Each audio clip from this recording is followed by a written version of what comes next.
Express, an international courier service. Hello and welcome to YOYO Times.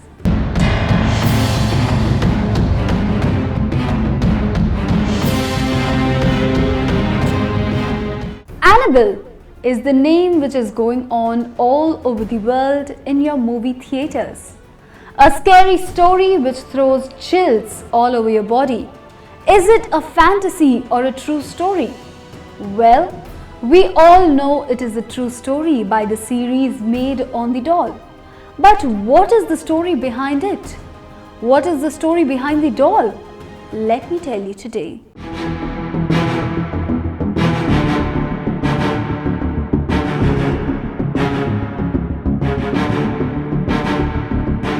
Donna, a girl, got Annabelle from her mother in 1970. Mom brought the used doll from a hobby store. Donna was a college student at that time and was living with a roommate named Angie, and at first, neither the doll was anything special. But over the time, they noticed Annabelle seemed to move on her own.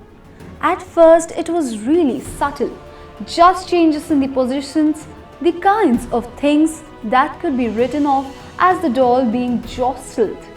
But the movement increased, and within a few weeks it seemed to become fully mobile.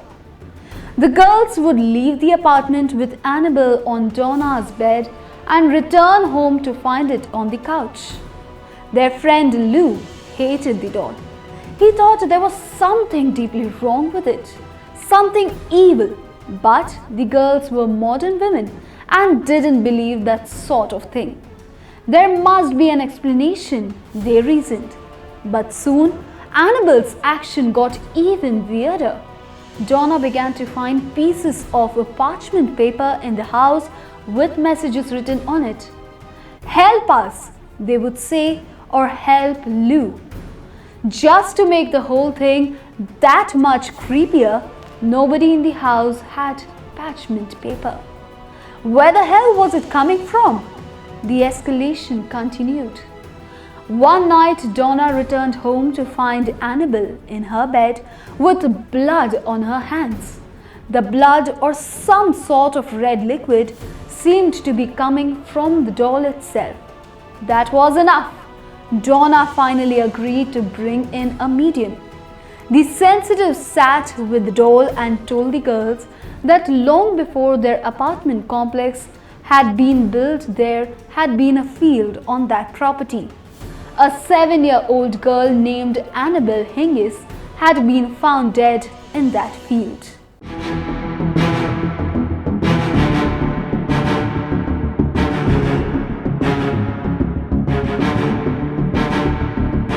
Her spirit remained, and when the doll came into the house, the girl latched onto it. She found Donna and Angie to be trustworthy. She just wanted to stay with them. She wanted to be safe with them. Being sweet, nurturing types, they were both nursing students. Donna and Angie agreed to let Annabelle stay with them. And that's when all the hell broke loose. Lou started having bad dreams where Annabelle was in his bed, climbed him up his leg as he lay frozen, sliding up his chest to his neck and closing her stuffed hands around the throat, choking him out. He would wake up terrified, head pounding like all blood had been cut off to his brain. He was freaking out indeed. He was worried about the girls. A few days later, he and Angie were hanging out, planning a road trip when they heard someone moving around in Donna's room. They froze. Was it a break-in? Was there an intruder in the apartment? Lou crept over the door, listening to rustling within. He threw open the door and everything was as it should be, except Annabelle was off the bed and sitting in a corner. As he approached the doll, Lou was consumed with that feeling, a burning on the back of the neck that indicates someone was staring at you, and he spun around. Nobody was there. The room was empty. and then sudden pain on his chest. He looked in his shirt and saw a series of rocking claw marks, rough ditches in his flesh that burned. He knew Annabelle had done it. The weird claw marks began healing almost immediately. They were totally gone in 2 days. They were like no wounds any of them had ever seen before.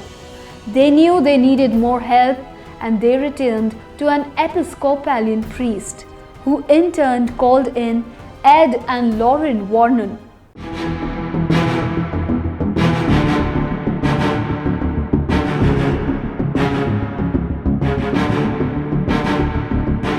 It didn't take the Warrens long to come to their conclusion there was no ghost in this case.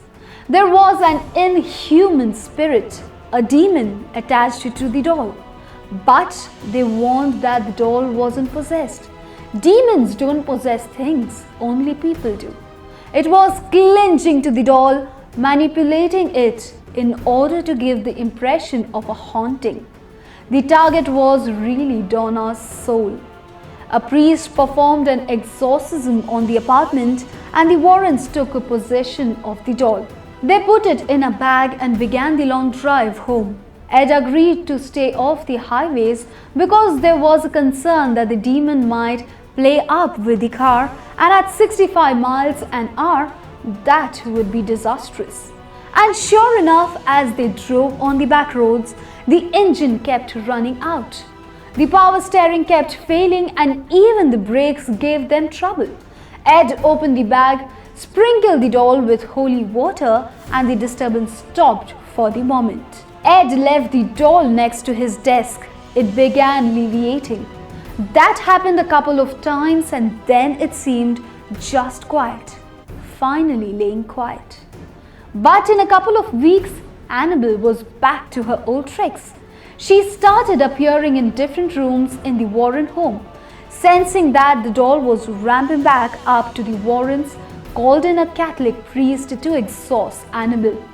The priest didn't take it seriously, telling Annabelle, "You are just a doll. You can't hurt anyone." Big mistake. On his way home, the priest's brake failed and his car was totaled in a horrible accident. He survived. Eventually, the Warrens built a locked case for Annabelle, and she resides there to this day.